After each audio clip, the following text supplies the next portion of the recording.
or dancing in pastimes transcendental to the world, his artistic form incites divine love's hankering. His intellect surpasses that of the gods, and he is nobility.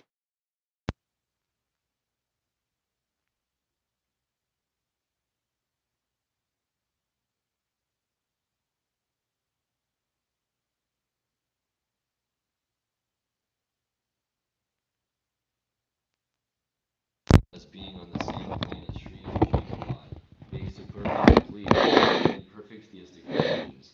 On his holy day of Advent, I again and again bow down unto that beloved associate of Sri Vrishabhanu Nandini and the servitors of his lotus feet. On the bank of Sri Radha Kunda at Swananda Sukhada Kunja, he is devoted to the service of his beloved, and furthermore, he is greatly endeared to the divine damsels of Braja, headed by Lalita. He is most favorite to Kamala Manjari, who is preeminent in Vrindavan, and with the glorious qualities of Guna Manjari, he builds the residence of Sri Hari. On his holy day of Advent, I again and again bow down unto that beloved associate of Sri Vrishabhanu Nandini and the servitors of his lotus feet. He is immaculate joy incarnate, or he is the graciousness of, or the joy of Vimala Devi. He manifested the pastimes of his advent at Purushottam Kshetra in the holy land of Orissa, and he revealed his pastimes of delivering the fallen souls and extending his mercy upon them by awarding them the gift of divine love at the New Isles, or Navadvip, circumambulating Goradham in the same way as traditionally done at Brajadham and Purushottam Dham.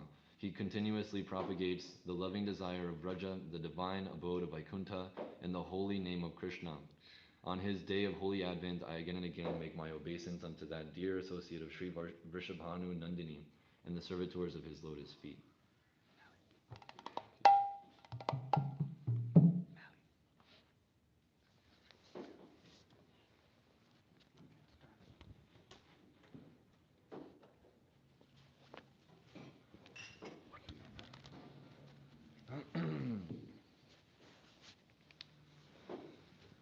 Bhayabhanjana Jaya Sanshana Karunayatanayanam Kanakotpala Janakojvala Rasa Sagara Chayanam Bhayabhanjana Jaya Samshana Karunayatanayanam Kanakotpala Janakojvala Rasa Sagara Chayanam Mukhavikrita Dharani Talahari Kirtana Rasanam Kshiti Pavana Bhavatarana Pihitaruna Vasanam Mukarikrita Dharani Talahari Kirtana Rasanam Kshiti Pavana Bhavatarana Pihitaruna Vasanam Shubhodaya Divase Vrishabhidhani Jadayitam Pranamami cha Charanantika Paricharaka Sahitam Shubhodaya Divase Vrishabhidhani Jadayitam Pranamami cha Charanatika Paricharaka Sahitam Sharanagata Bhajana Vrata Chirapalana Charanam Sukritalaya Saralashaya Sujanakhila Varanam Sharanagata Bhajana Prata Charapalana Charanam Sukritalaya Sarasashaya Sujanakila Varanam Hari Sadhana Krita Badhana Jana Shasana Kalanam Sacharachara Karuna Karanikhila Shivadalanam Hari Sadhana Krita Bhadana Jana Shashana Kalanam Sachanachara Karuna Karanikhila Shivadalanam Shubhodaya Divase Vrishabharidhani Jadayitam Pranamami cha Charanantika Paricharaka Sahitam Shubhodaya Divase Vrishabhidhani Jadayitam Pranamami cha Charanantika Paricharaka Sahitam Atilokika Gati Lolika Rati Kautuka Vapusham Atidaivata Mata Vaishnava Yati Vaibhava Purusham लौकिक गति तौलिक रति कौतुक वपुषम् अतिदैवतमति वैष्णवयति वैभव पुरुषम् सनातन रघुरूपक परमानुगचरितम् सुविचारक इव जीविक इति साधु विरुधितम् सनातन रघुरूपक परमानुगचरितम् सुविचारक इव जीवक इति साधु विरुधितम् शुभदोदय दिवसे वृषरविजान जदयितम् प्रणमामि च चरणान्तिक परिचारक सहितम् शुभदोदय दिवसे वृषरविजानि जदयितम् प्रणमामि च चरणान्तिक परिचारक सहितम्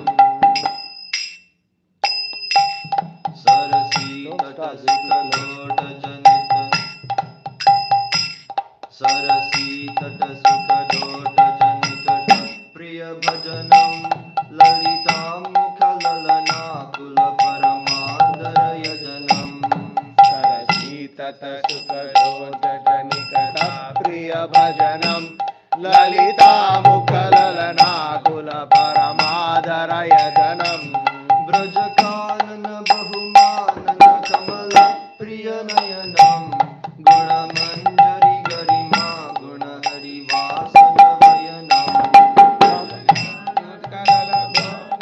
कमल प्रिय नयनम् गुणमञ्जरी गरिमा गुणहरिवासन वयनम् शुभदोदय दिवसे वृषरविजान जदयितम् प्रणमामि च चरणान्तिक परिचारक सहितम् शुभदोदय दिवसे वृषरविजानि जदयितम् प्रणमामि च चरणान्तिक परिचारक सहितम् विमलोत्सवं मललोत्कल पुरुषोत्तम जननम् पतितोद्धृति करुणा स्मृति कृतनाथुन फलिनम् विमलोत्सव अमलोत्कल पुरुषोत्तम जननम् पतितो धृति करुणा श्रुति कृत नूतन पुलिनम् मथुरापुर पुरुषोत्तम समगौर पुरटनम्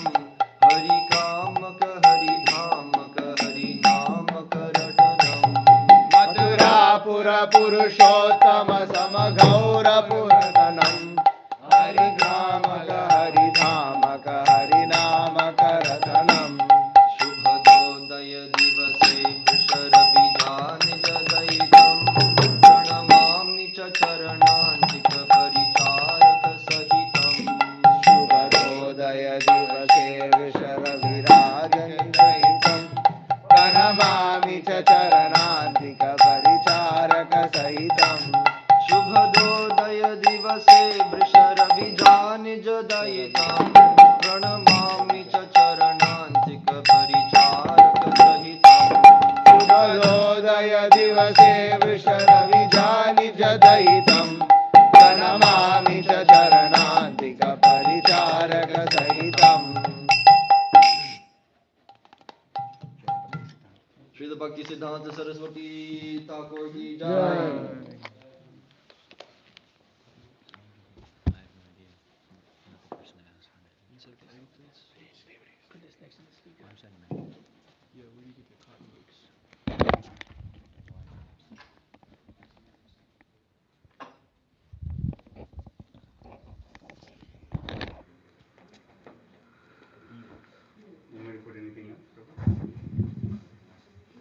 ओम नमो भगवते वासुदेवाय। ओम नमो भगवते वासुदेवाय। ओम नमो भगवते वासुदेवाय।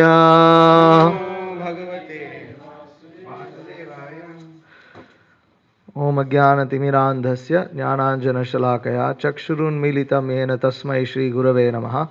श्रीचैतन्यमनोभीष्टं स्थापितं येन भूतले स्वयं रूपकदा मह्यं ददाति स्वपदान्तिकं। वन्देऽहं श्रीगुरो श्रीयुताः पदकमलं श्रीगुरून् वैष्णवांश्च श्रीरूपं साग्रजातं सहगण रघुनाथान्वितं तं सजीवं साद्वैतं सावधूतं परिजनसहितं कृष्णचैतन्यदेवं श्रीराधाकृष्णपादान् सहगणललिता श्रीविशाखान्वितांश्च। हे कृष्ण करुणा सिंधो दीनबंधो जगतपते गोपेश गोपिका कांत राधा कांत नमोस्तुते तप्त कांचन गौरांगी राधे वृंदावनेश्वरी वृषभानुसुते देवी प्रणमामि हरिप्रिये वाञ्छा कल्पतरुभ्यश्च कृपा सिंधुभ्येव च पतितानां पावनेभ्यो वैष्णवेभ्यो नमो नमः। नमो ओम विष्णुपादाय कृष्णपृष्ठाय भूतले श्रीमते भक्ति विकास स्वामिनिति नामने। नमो ओम विष्णुपादाय कृष्णपृष्ठाय भूतले श्रीमते भक्ति वेदांत स्वामिनिति नामने। नमस्ते सारस्वते देवे गौरवाणी प्रचारिणे निर्विशेष शून्यवादी पाश्चात्य देश तारिणे। नमो ओम विष्णुपादाय कृष्णपृष्ठाय भूतले श्रीमते भक्ति सिद्धांत सरस्वती इति नामिने। श्रीवार्षभानवी देवी दयिताय कृपाब्दये कृष्ण संबंध विज्ञान दायिने प्रभवे नमः। माधुर्योज्वल प्रेमाढ्य श्री रूपानुग भक्तिद श्री गौर करुणा शक्ति विग्रहाय नमोस्तुते। नमस्ते गौरवाणी श्रीमूर्तये दीनतारिणे रूपानुग विरुद्धाप सिद्धांत ध्वांतहारिणे। जय श्री कृष्ण चैतन्य प्रभु नित्यानंद श्री अद्वैत गदाधर श्रीवासादि गौर भक्त वृंद। हरे Krishna Krishna Krishna Hare Hare Hare Ram Ram Ram Hare Hare. So today we are celebrating the auspicious appearance of His Divine Grace Srila Bhaktisiddhanta Sarasvati Thakur, our Parama Guru's Guru, Srila Prabhupada's spiritual master, Srila Bhaktisiddhanta Saraswati Thakur, was a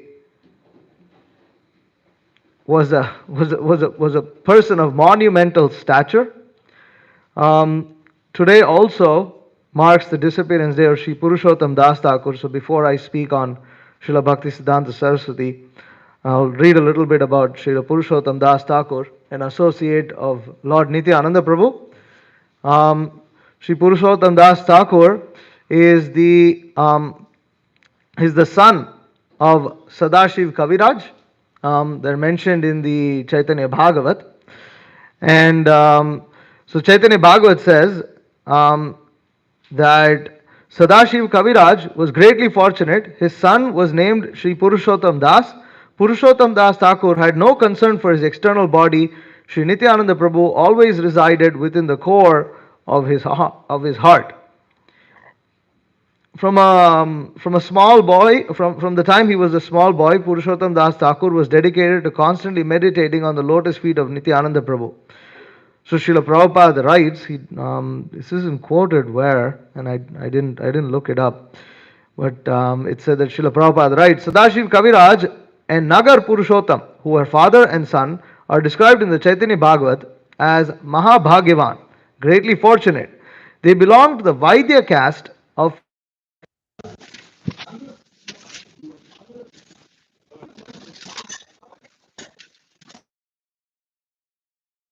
most beloved gopi of Krishna, later took birth as Sadashiv Kaviraj.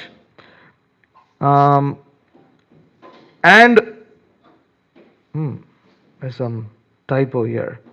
Sadashiv Kaviraj were great devotees of Lord Chaitanya Mahaprabhu. Purushottam Das Thakur sometimes lived in Sukhasagar near Chakadaha and Simurali railway stations. All the deities installed by Purushottam Das Thakur were formerly situated in Bele Danga Gram. But when the temple was destroyed, the deities were brought to Sukhasagar.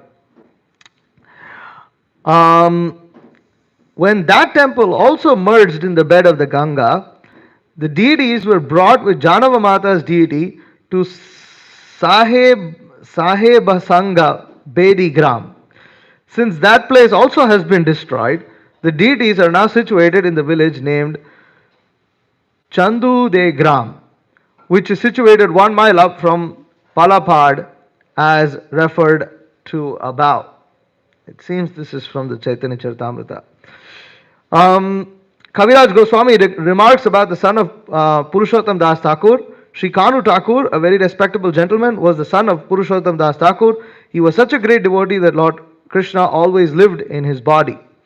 Purushottam Das Thakur had three principal disciples, Sri Madhvacharya, Sri Yadavacharya, and Devaki Nandan Das. They were from Brahmana families.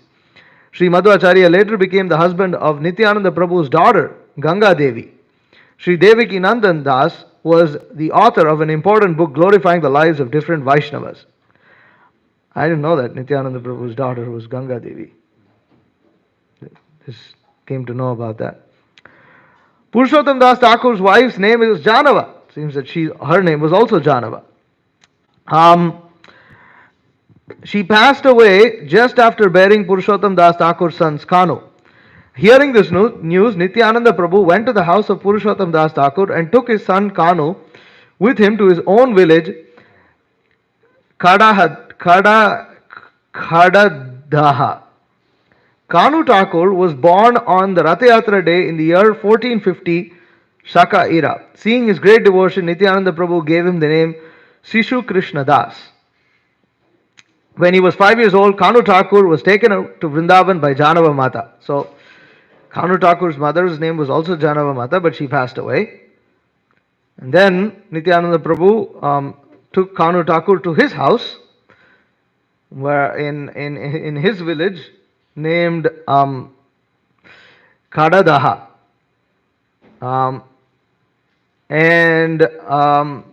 There Kanu Thakur was under the care of Nityananda Prabhu's wife and was taken by her to, her name is also Janava Mata, and was taken by her to Vrindavan at the age of 5. Seeing the great devotion of the boy, Jiva Goswami and other Goswamis called him Kanai Thakur. So that's the story of Purushottam Das Thakur. Nothing is said about his disappearance in general. We know that today is his disappearance day, but nothing more is explained. So Srila Saraswati Thakur, so many things can be said about Srila Saraswati Thakur, but I particularly wanted to more or less read, maybe say a few things while reading, but more or less read part 5 of volume 2 of the Bhaktisiddhanta Vaibhava. So over there, Bhakti Vikas Maharaj writes an overview of Srila Saraswati Thakur's life and mission, mood, contributions. And this part 5 is actually called his Contributions Reviewed, and the first article in that is called Overview. And that overview, it's just amazing. I mean, how Maharaj summarizes Bhaktisiddhanta Saraswati Thakur's very being, his life, his mood. It's just astounding. And after reading that, you just want to read it out because it's so unparalleled. The description is so unparalleled that it's just worth hearing this. So, a pure devotee of Krishna cannot be understood merely by listing his achievements. His very existence is axiomatically outstanding because he loves Krishna. Non-devotees eulogize celebrities in politics, business, entertainment, social service, warfare, scholastics, and art. But if conducted without Krishna consciousness, all such activities are no more significant than straw.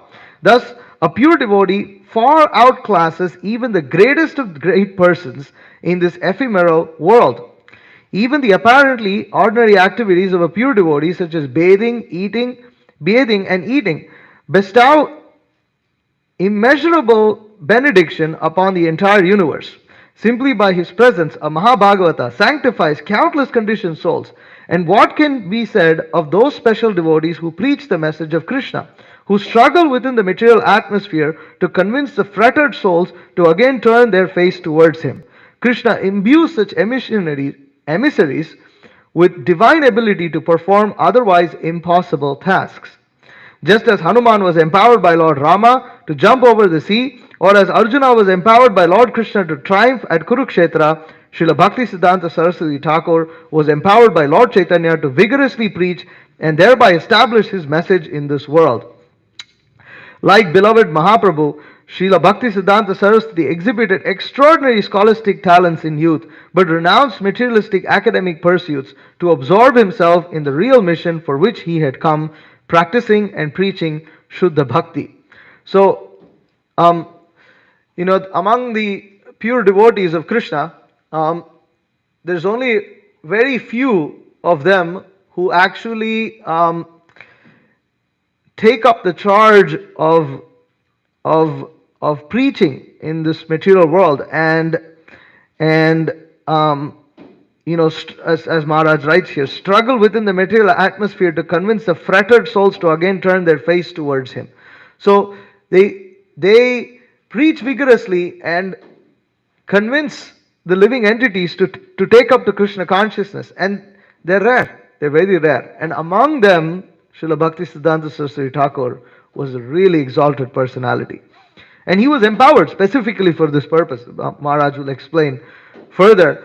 The reason and we will see that it's almost impossible to describe Srila Saraswati Thakur without his main thrust, the main contribution of Srila Saraswati Thakur. What was Saraswati Thakur's like predominant mood? Later, there's actually a particular verse that summarizes his mission, summarizes his entire personality. It's really amazing. But there's just one verse. It's yeah, that's it. So it's composed by Bhakti Rakshak Sridhar Maharaj. So Srila Bhaktisiddhanta Saraswati Thakur's primary contribution was to eradicate the world,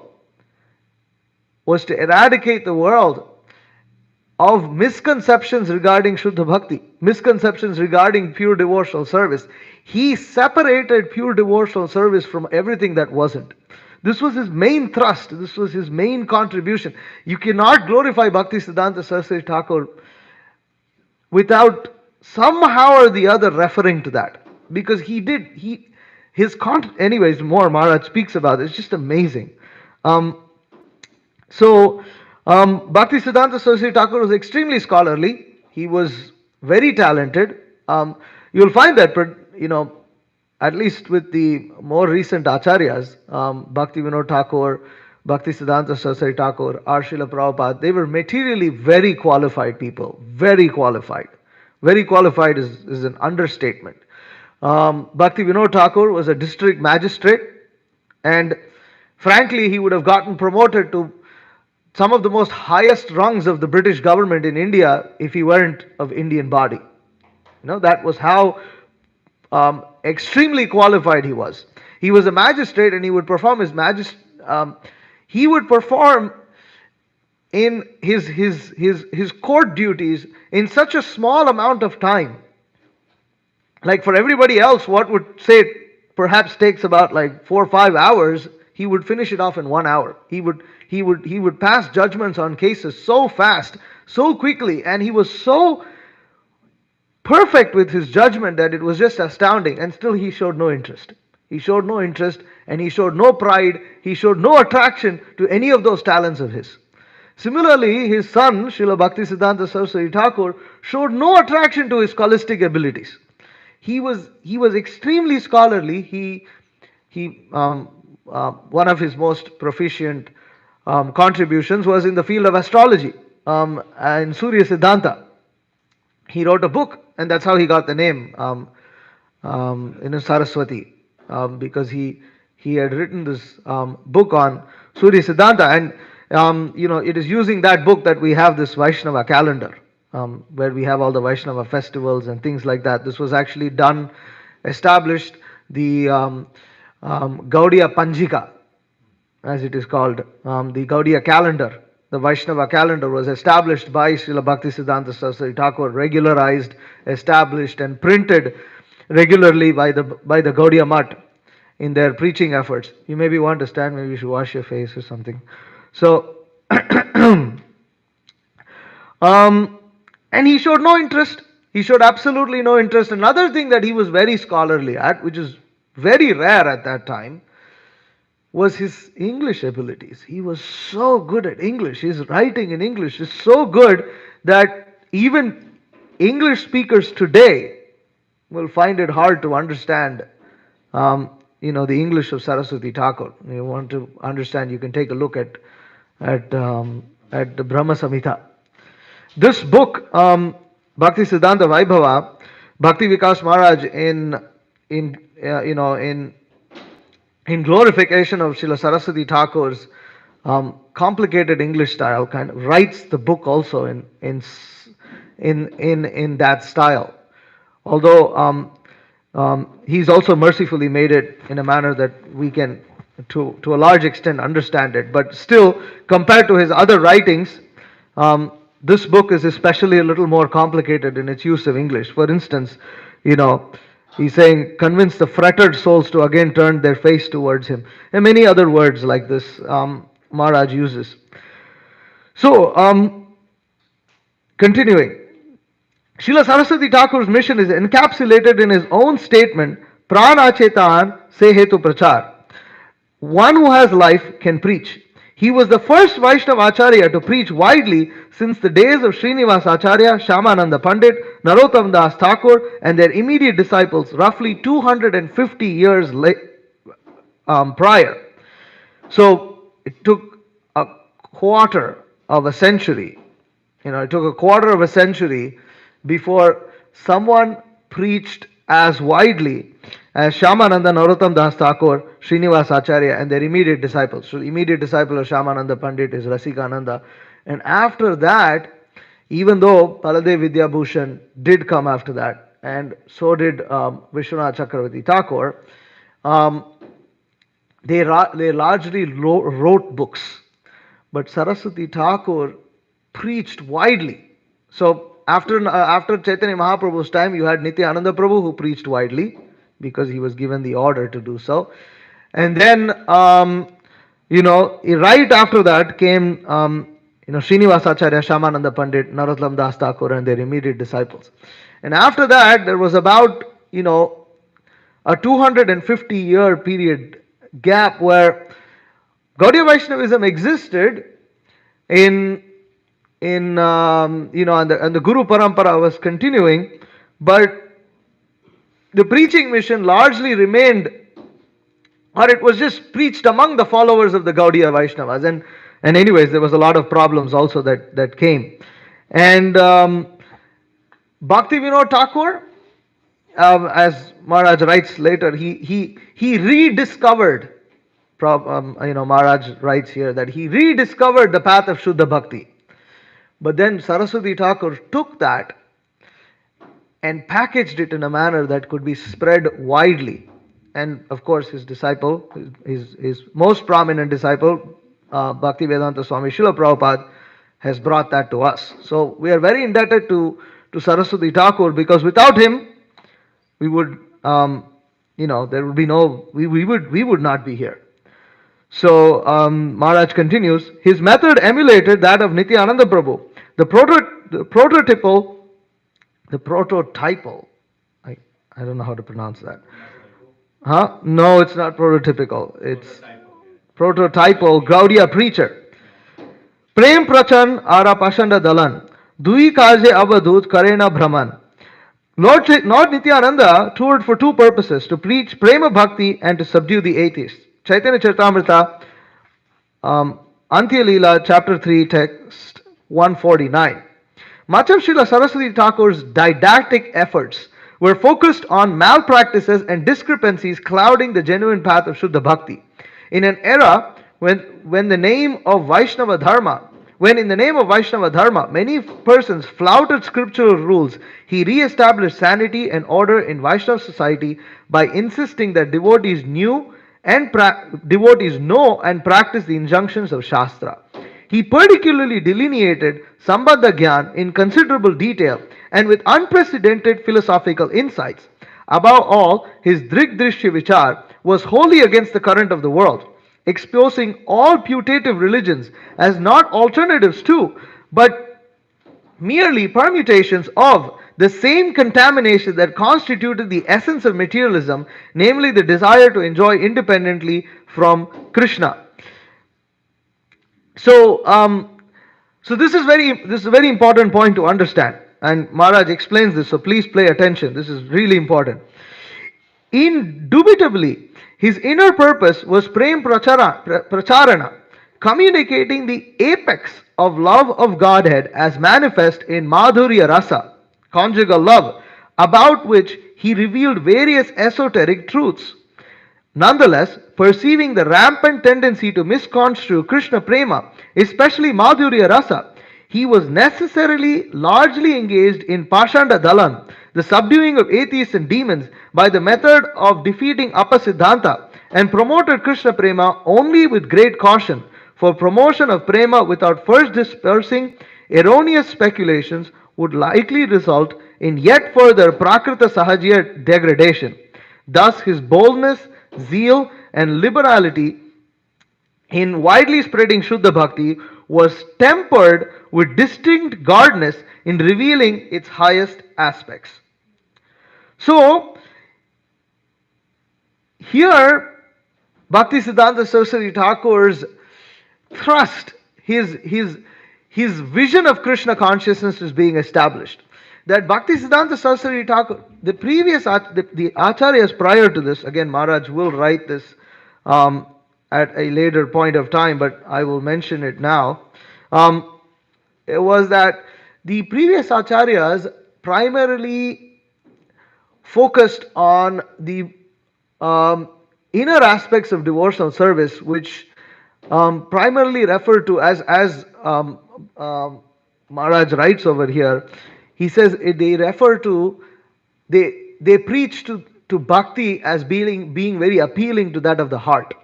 That bhakti is very appealing to the heart. Bhakti is very, it is the most dear to Krishna, and therefore the most dear to every living entity. That by devotional service, bhakti yoga, Shuddha Bhakti, a living entity becomes fully imbued with love of Krishna. And what are those characteristics of love of Krishna? What are the Vaishnava characteristics? How, these things were delineated by the predecessor acharyas, especially the feelings of devotion towards Krishna.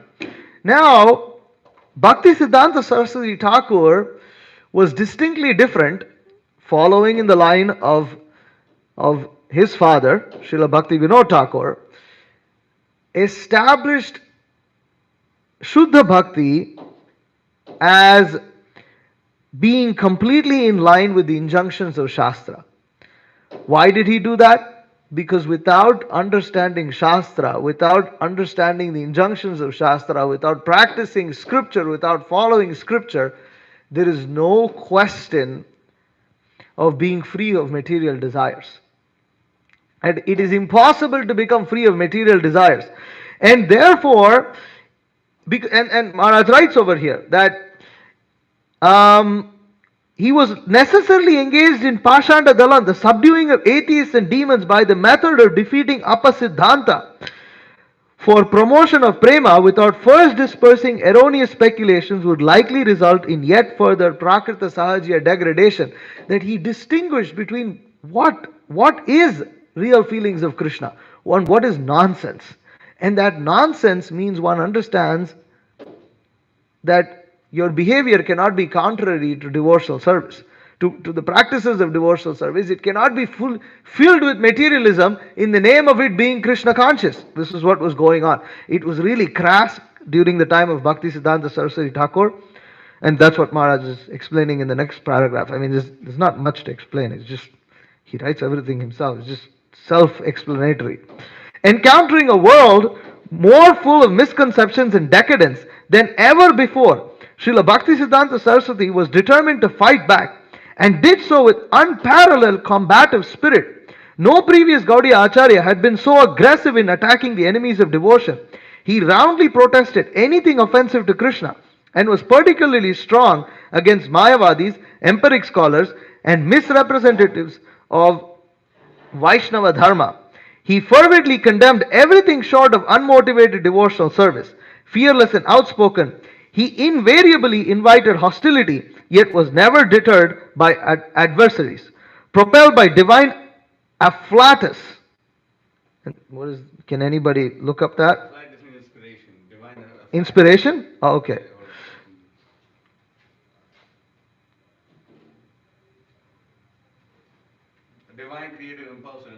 Impulsive inspiration. So divine afflatus, Creative inspiration. creative inspiration. He went on speaking powerfully throughout his life, not caring for outside objections or even his own disciples' dissatisfaction. So this is how Bhaktisiddhanta Saraswati Thakur was. He he encountered a world more he encountered a world more full of misconceptions and decadence ever before. So what does that mean? What does that mean? This is another point to ruminate on. So how was the world that Srila Bhaktisiddhanta Saraswati Thakur encountering more filled with misconceptions and decadence than ever before? Why? I ask you why? How? Yeah, why? How? How? Because many reasons. One of them being that the Gaudiya Vaishnava Sampradaya, the teachings of Lord Chaitanya became the most degraded. And like people who followed, claimed to follow Lord Chaitanya were completely watered down the So philosophy. people who were following Lord Chaitanya watered down what way? More specific examples? And they became Prakrita Sahajas, for example, eating fish in the name So of Gaudiya Vaishnavas would eat fish, eat fish, illicit sex in the name of following, illicit sex in the name of following in the name of Radha Krishna Leela, Madhurya Rasa. Okay. What else was going on? What else was the decadence and misconceptions? the British were like putting doubts of Vedic culture within. The British were putting doubts of Vedic culture. People were turning against Shastra. There was an overall attitude of that India was downtrodden and was poor because it had followed all these Vedic rituals and was following some irrelevant mythology that was found in the Vedic text. And this is all irrelevant, and what was needed right now was progressive British education. What else? The caste system. So the caste system was being emphasized on that, unless you're being born of a certain body, you don't have the qualification to teach Krishna consciousness to others, to that the post of a guru, acharya, teacher, one who delivers the conditioned souls back and gives them Krishna bhakti, is something hereditary, and that unless you are born in that particular family, you do not claim proprietorship over that post. And who was a guru? A guru was some mere tax collector. What was his main duty? His main duty was to go around collecting donations from his disciples, and that's how he lived his life. That's how. And the disciples had to give their donation, and this was some kind of some kind of cheaters and cheated society that was going on, where some fellow would accept a bogus guru and give some little donation and think that all his sins have gone away, and the guru would never instruct them on what should be done and what should not be done. All they were interested was rubbing the back of their disciple to get more donations from them, and this nonsense was going on, all in the name of Gaudiya Vaishnavism. What else the decadence and misconceptions that were found? One of the main thing was Sri Radharaman Das Charan. He actually he also in the kind of like mimicking Bhaktivinoda Thakur was like an educated Bengali person who gave everything up and started promoting this Bhaja Hare Krishna as a Japa Hare Krishna and Bhaja Nitya.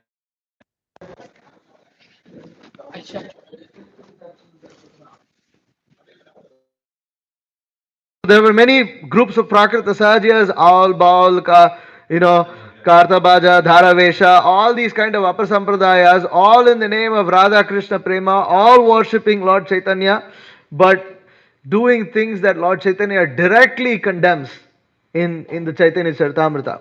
Okay, what else? So there was World War, there was a feeling of also Mayavad.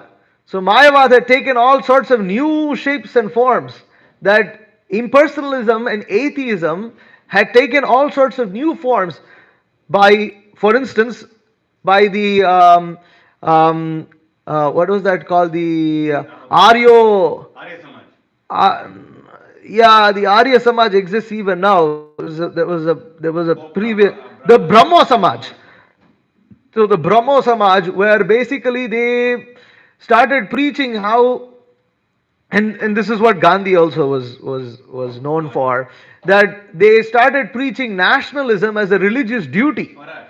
and that to be nationalistic, to feel, to for you to be Indian or to feel your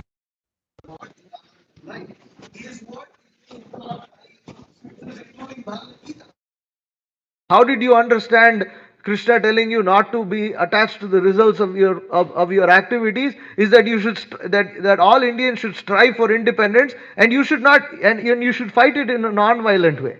So you non-violent. So then even if they slap, so if somebody slaps you on one cheek, you show the other cheek, and in this way you be unattached to the results. And this is karma yoga, and this is this is dharma, and these kind of things were being preached. Um, Other things that were going on. Mayavad had taken on horrific forms, but by the blessings of a rascal named as Ramakrishna and Vivekananda, and these people contributed greatly to the complete misunderstanding and um, creating complete chaos in understanding Vedic texts, in understanding Vedic scripture. So people's religious attitudes, their religious inclinations were being diverted, and the caste system, on one hand, it existed in this rigid, group of caste Goswamis who thought that they were going to maintain hereditary control. On the other hand, there were the intelligentsia who was fried out by seeing all the sorts of degraded, things that were going on in the name of Vaishnavism, in the name of religion in general, and they revolted against it and started either becoming straight up atheists like Nehru, where they would just preach straight up materialism, that they said that the factories are the new temples. This was more during Srila Prabhupada's time though, but it's all kind of connected.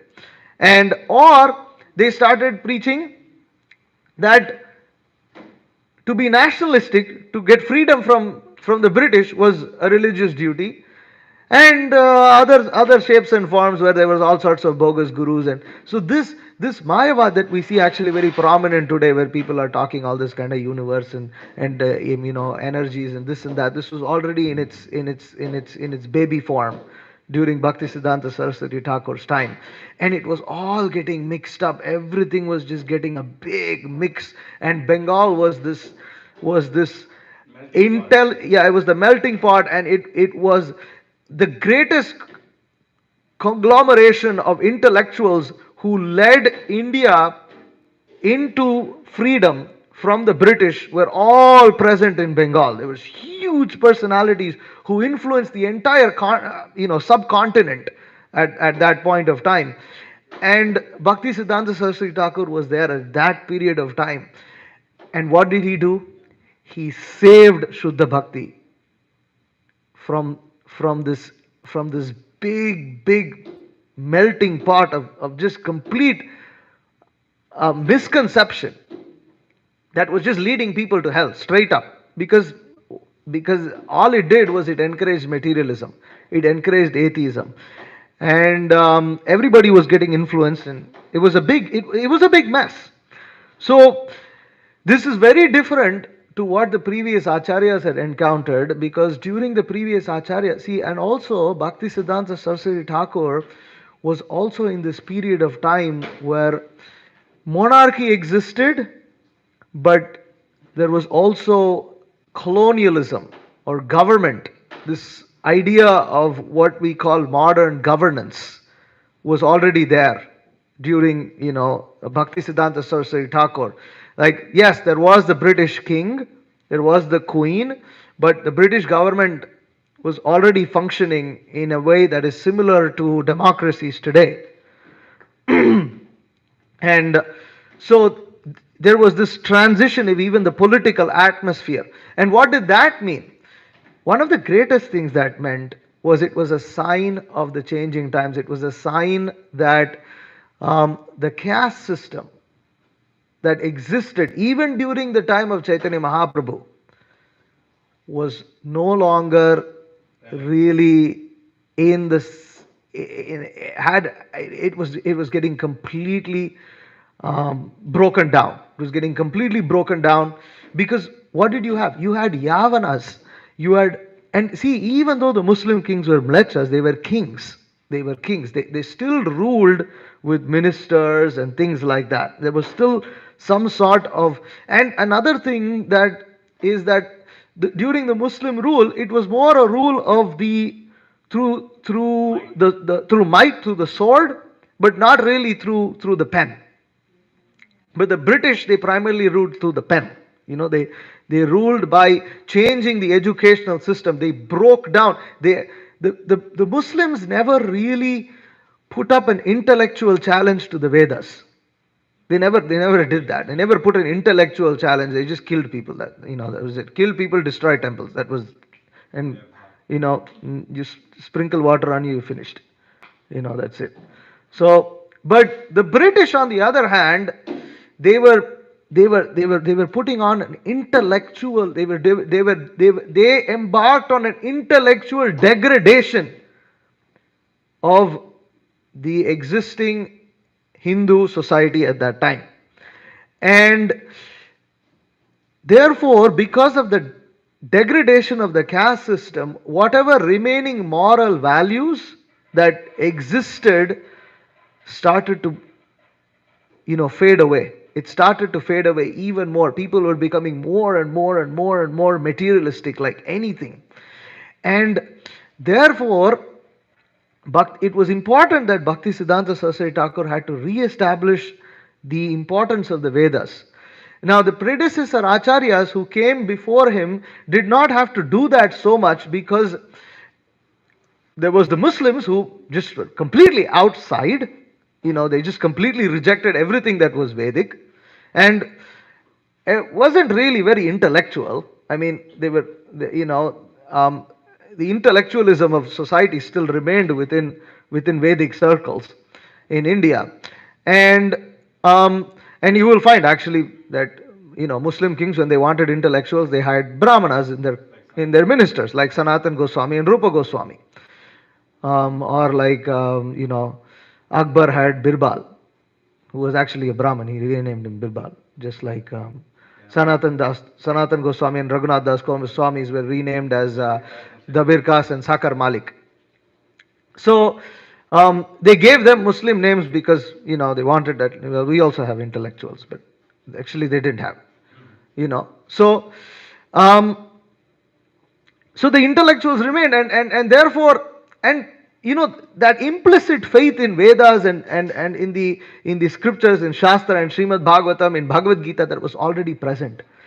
But when Saraswati Thakur had come, you had all these fringy Prakrita Sahajiyas who were just like worse than animals. They didn't. So what conception of Shastra are they going to have? And then you had the intelligentsia getting sold out completely to the British and becoming either atheists or just borrowing stuff from the British, borrowing things everywhere, mixing it up with Shastra, and then presenting all these new flavors of Mayavad. And then you had the caste Goswamis who were in their own world, in an irrelevant world, and controlled what remained of the faithful. So Bhaktisiddhanta Saraswati Thakur was really facing odds here. He was really faced against, it was very difficult. Bhaktivinoda Thakur was also during that time. And Bhaktivinoda Thakur he tried to connect with the caste Goswamis, with the Prakrita Sahajiyas. He tried to see if he could attract them to the path of Shuddha Bhakti. And so Bhaktivinoda Thakur, he had many songs. Some of the songs were written, like for instance, we have songs that are written in Baul style. One song is, what is that?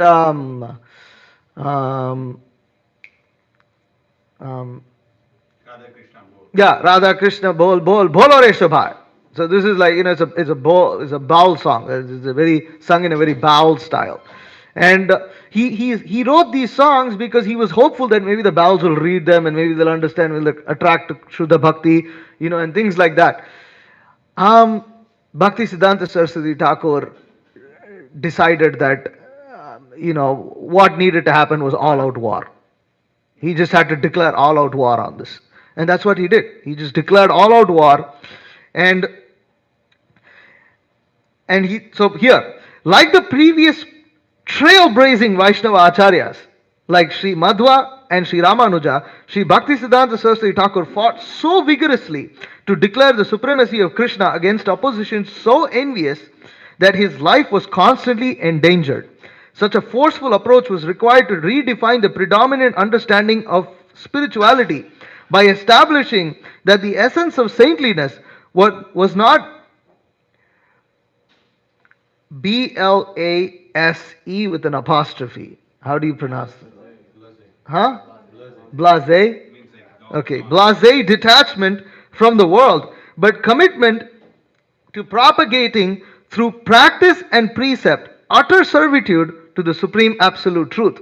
Although a proponent of the absolute truth as revealed in ancient scriptures, Srila Saraswati Thakur was not a traditionalist as generally considered, and while tuned into contemporary life, neither was he a modernist, nor was he a straddler of both worlds, but a Saragrahi. So this is another important point. So that, for instance, you would think that somebody who's emphasizing Shastra, because that's what the caste Goswamis did. They said, oh, there's a certain Shastra. It said in Shastra that Brahmanas can only be gurus, and this and that. You should worship Shastra. So on the basis of Shastra, they tried to establish their caste system. And they were very rigid. You had to perform all these different rules and regulations and procedures and rituals and things like that. People could not understand, could not follow, and nobody had the time to do so either. And Bhaktisiddhanta Saraswati Thakur was not that kind of a rigid traditionalist. Okay, well then was he like the Prakrita Sahajiyas? Was he just like all let loose and run around amok naked? No. That was also not him. He was, and was he just somebody who just like fumbled between two of these things? Like sometimes felt like sometimes he was a traditionalist, sometimes when he felt like somebody who's mental. Sometimes they take something that they like and other times they accept there's no reasoning, there's no understanding. No. He was a Saragrahi. It's amazing because on one hand he's emphasizing Shastra, on the other hand he drives in a motor car to Vrindavan. Sannyasi arrives in Vrindavan in a motor car. What the heck? What is this? What is this? And then that sannyasi goes and speaks Upanishads on the bank of Radhakund. What is this? He just, it was like, if you had if somebody was trying to like intellectualize him and capture him within a box, you just like completely like rip that cardboard box of their ignorance into shreds. Bhaktisiddhanta Saraswati defied all kinds of material logic, all kinds of materialistic understanding of both Shastra and of just gross sense enjoyment. So he presented the absolute truth at the heart of traditional teachings and adopted from current practices whatever could be utilized for delivering that truth. So he takes the absolute truth from the heart of traditional teachings. So he takes the essence of the Srimad Bhagavatam, he takes the essence of Bhagavad Gita, he takes the essence, which is what? Which is Prema Bhakti, which is love of Godhead, which is utter and complete surrender unto the desire of the Supreme Personality of Godhead, Krishna, to desire to do nothing but to please Him. What is that verse? Satatam,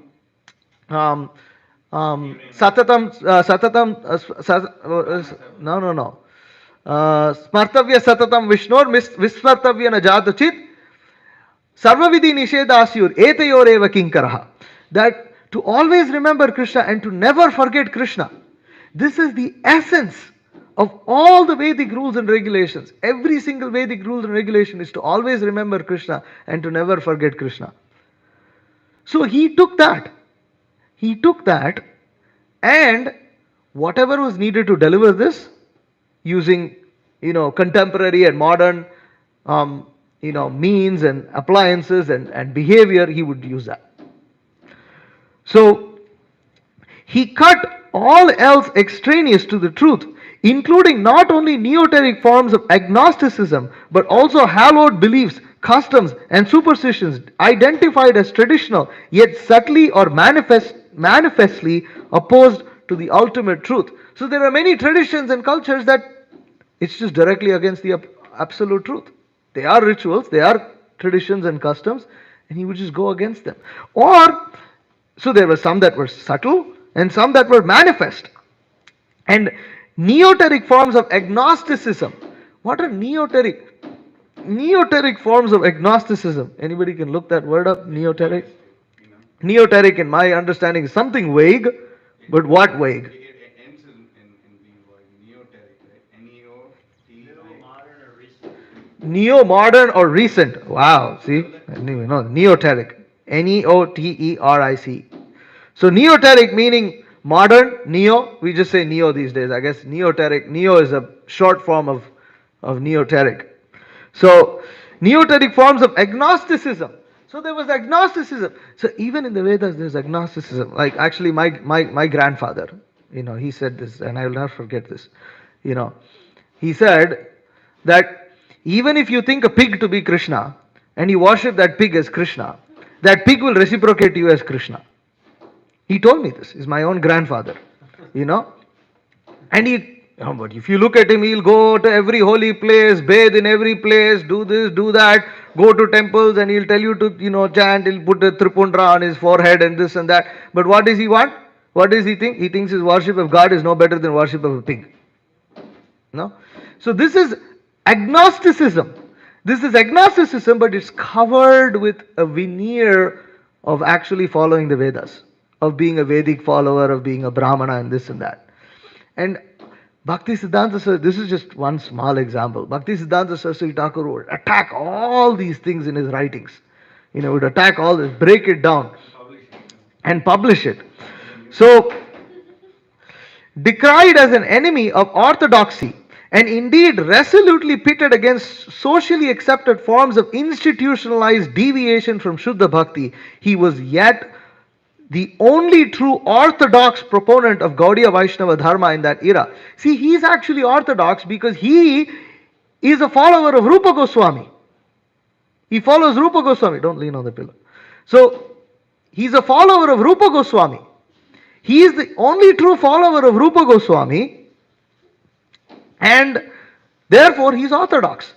But he's against all the so-called orthodoxy. What is the so-called orthodoxy? The so-called orthodoxy means that, they kind of like the caste Goswamis and the other people, like rigidly following Vedic texts like my so-called, like my religious grandfather, but actually having no understanding, absolutely no clue. And being Vaishnavas, they may be even Vaishnavas at the same time, they still have no understanding. They may be Vaishnavas and then they'll say, yeah, we can worship Sai Baba also. The Sai Baba didn't exist at that time. But, it's the same nonsense. Somebody else existed at that time. So, his orthodoxy in adhering to the essence of Bhakti Dharma did not inhibit him from presenting it more innovatively than had any previous Acharya.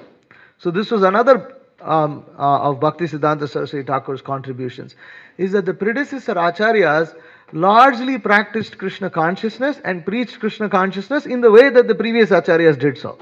There are always unique characteristics, like Rasikananda Prabhu had his own style, Narottam Das Thakur had his own style, but largely you will see that they did so in the same, what you can call style as the previous Acharyas.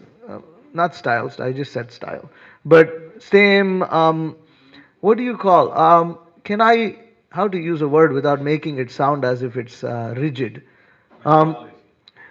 Same system or same, the ethos with which they practiced being a preacher, an acharya of Krishna consciousness and spread Krishna consciousness largely remains similar to the other acharyas in the sense that Because another thing was, culturally the society wasn't really changing that much. There were some changes, like there were the Muslims and things like that, but and there were some disturbances and things like that. But culturally, society kind of remained more or less very similar to how things just were. It just the caste system. That's how caste system is. It's just things stay in the way they stay, and there were no modern technology conveniences. You see, world progress. Everybody says the world's progressing so fast. There was no concept of world progressing so fast in those days, because there was nothing really to progress fast. You still had to walk. You still had to use a bullock cart. You still had to use. It was still the same thing. But when by the time Bhaktisiddhanta Saraswati Thakur had come, and even when Bhaktivinoda Thakur, things was changing fast. Things was changing fast. The modern era, or what historians now define as the Iron Age. What the Iron Age started 5,000 years ago, according to us. But according to them, it was when metals could be used and coal was discovered.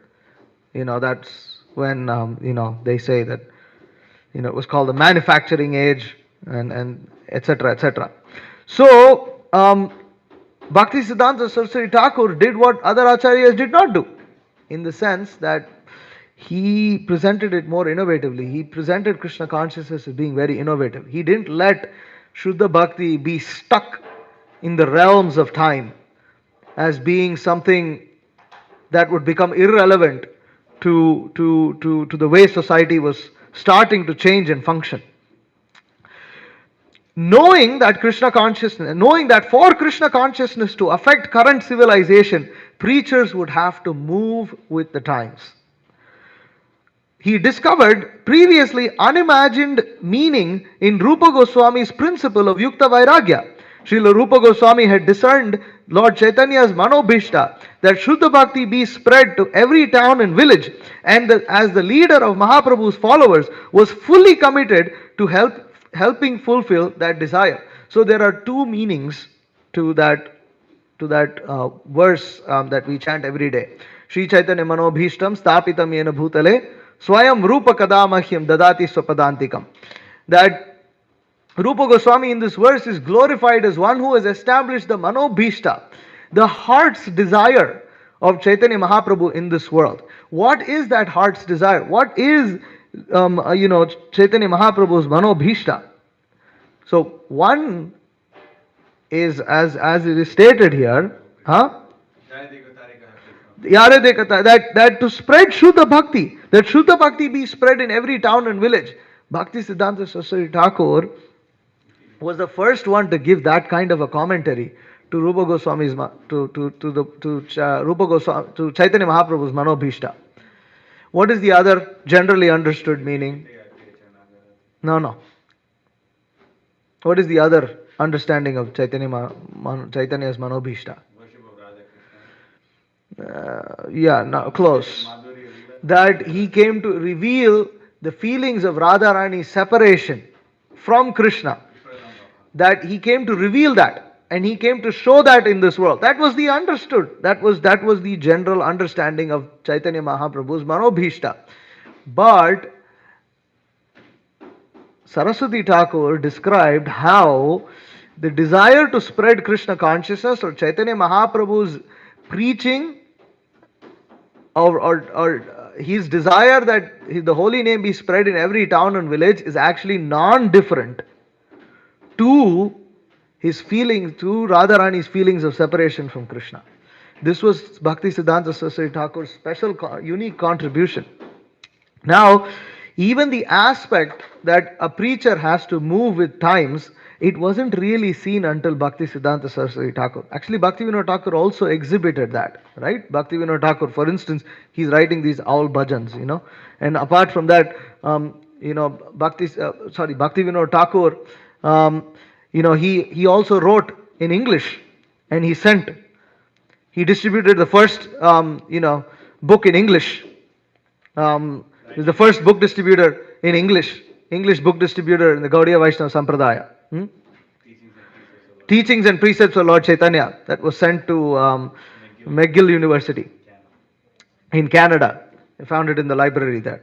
So Bhaktivinoda Thakur was also moving with the times, but Bhaktisiddhanta Saraswati Thakur established that, he institutionalized it.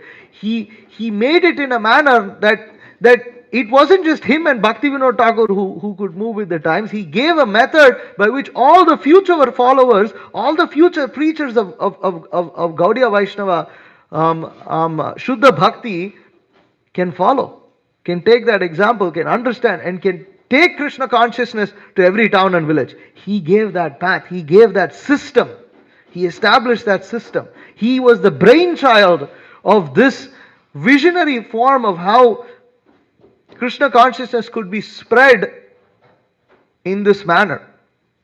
And now, so Maharaj continues, now Bhaktisiddhanta Saraswati, an empowered ambassador of Lord Chaitanya.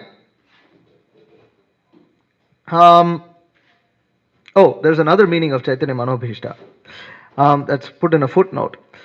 Srila Saraswati Thakur yet further elucidated on the basis of Chaitanya Charitamrita Adi Leela, Antya Leela chapter 1 text 218 to 19 and Antya Leela chapter 4 text 218, Lord Chaitanya's Manobhishta as compiling and propagating Bhakti Shastra, book distribution, that is compiling, composing books and literatures and distributing literatures as being Chaitanya Manobhishta, compiling and propagating Bhakti Shastra, rediscovering and revealing lost holy places and installing deities for worship. All these things Srila Prabhupada gave us. A.C. Bhaktivedanta Swami Srila Prabhupada gave all of this. This is how you can understand how our Srila Prabhupada was such a perfect follower of his Guru Maharaj.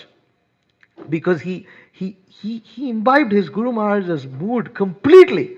And he established everything that his Guru Maharaj did, and in just how inconceivable way, in a manner that Westerners could take it up. See, Bhaktisiddhanta Saraswati Thakur, he established the system of how Indians could take up institutionally, through an institutional system, through a system, how they could accept Krishna consciousness, how they could become pure devotees of Lord Krishna and become free from all the material contamination that goes on in the name of Krishna consciousness or Vedic culture or spirituality, or whatever, and he wanted to see his disciples. Now, could Bhaktisiddhanta Saraswati Thakur have figured out how to preach to the Westerners? Absolutely. Certainly. And in fact, he did things that others could not do. Right? He had the Viceroy visit Mayapur.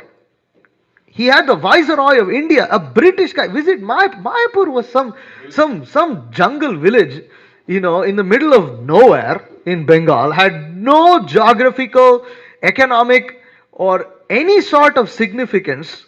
It was just some jungle in the middle. It had several islands, the Ganga running all over the place and flooding it, during the monsoon. And you bring the Viceroy of India. The Viceroy is a British gentleman and he is Indian, and the Viceroy is visiting some village on the invitation of some Indian sannyasi. Not some Indian government servant. Or king. Or like some Indian king, to establish some political ties, you have to do, the British were all about those kind of political ties. And even that, actually, the Viceroy would not do much of that. He had other people to do all those kind of things. He brought the Viceroy and he served them meat. He served them meat. So he knew how to deal with Westerners. He had complete understanding. But still, although he could have gone to the West, he could have come to the West, he could have preached, he could have himself done it, but he was insistent that his disciples do it. And Srila Prabhupada did it. Our Srila Prabhupada did it. So, Bhaktisiddhanta Saraswati Thakur, going on. Within 18 years, he inaugurated over 60 Gaudiya Mats and preaching centers. Through the grace of Srila Rupa Goswami, he applied the import of Yukta Vairagya to its fullest extent by using the best commodities of this world for preaching, even to kings and even overseas. Srila Sarasvati Thakur was always thinking of novel ways to distribute the message of Krishna. His theistic exhibitions, parikramas, and use of printing press and radio demonstrated his urge to quickly, widely, and effectively deliver Shuddha Bhakti, and his originality brought success, for ultimately he propagated Gauravani more widely than any previous acharyas. Any of the previous acharyas, Bhaktisiddhanta Saraswati Thakur disseminated Gauravani, he disseminated the teachings of Lord Chaitanya more widely than any predecessor acharya.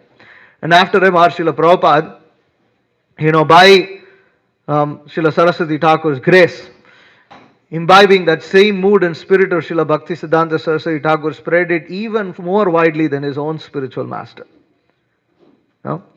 So, although idealism and pragmatism rarely coalesce,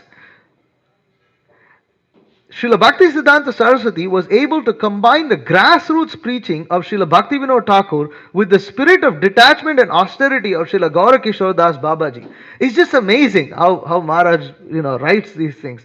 You had Bhaktivinoda Thakur who believed in a grassroots movement. So much that Bhaktivinoda Thakur, he actually spoke against akadas. Akada, mutts. Mutts. He spoke against mutts, akadas, institution, because he wanted a grassroots movement.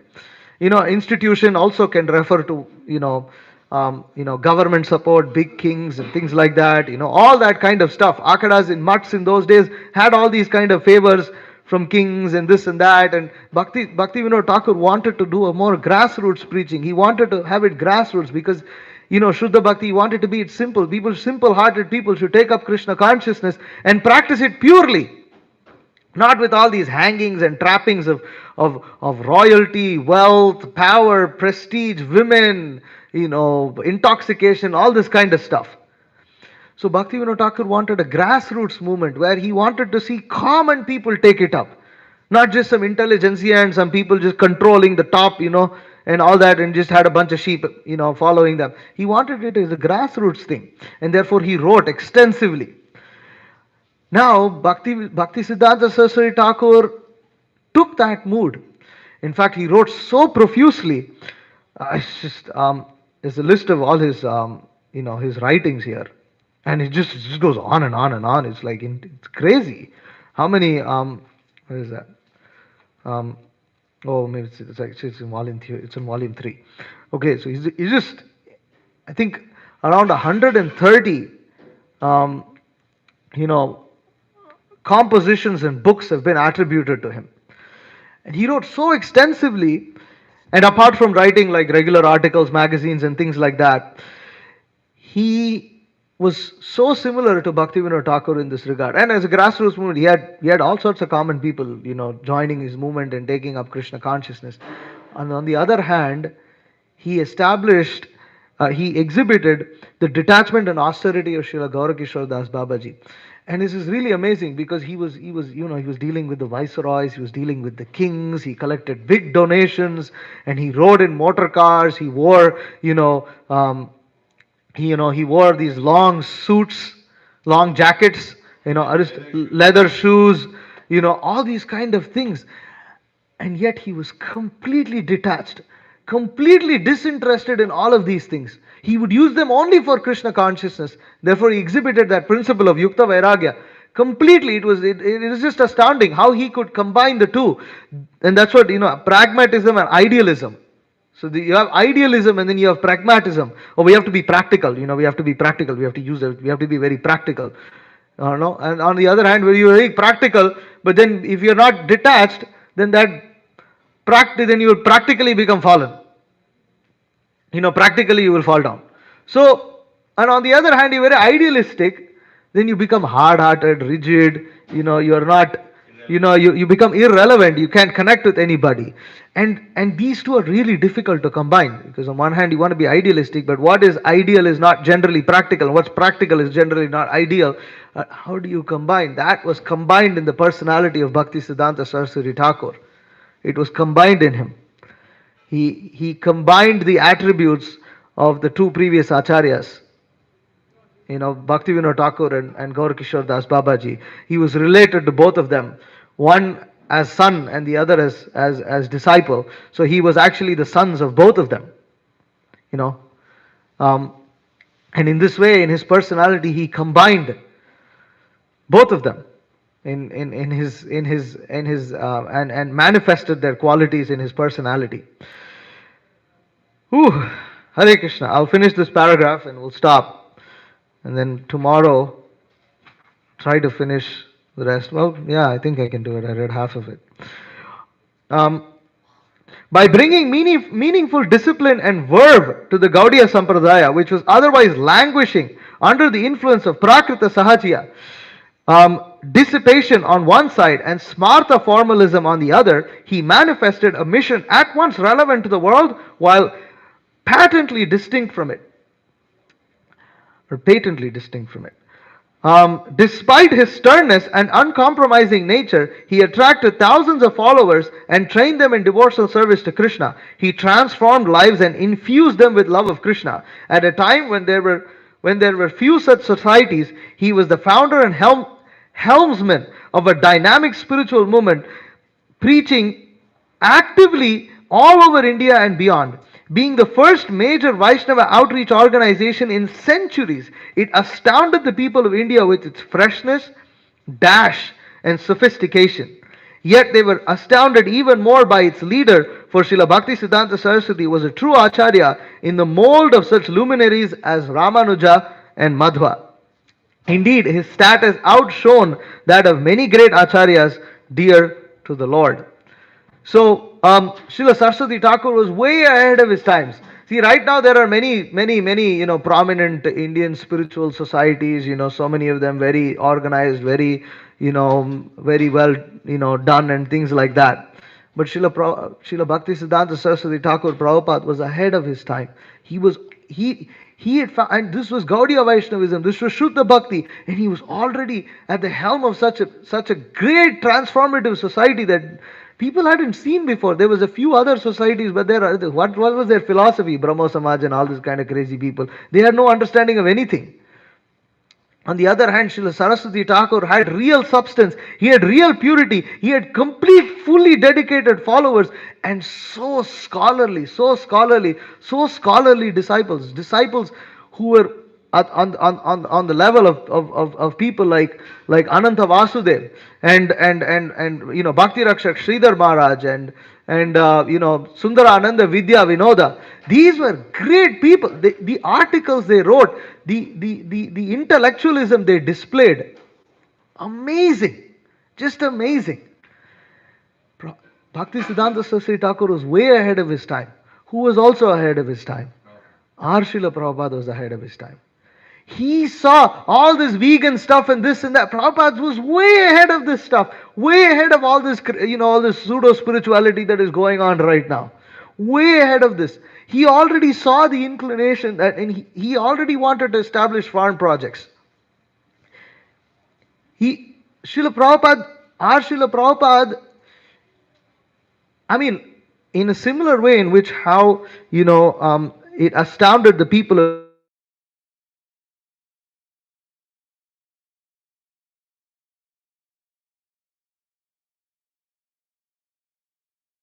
when Srila Prabhupada was preaching, even the government of the United States took notice of the International Society for Krishna Consciousness. Like father, like son.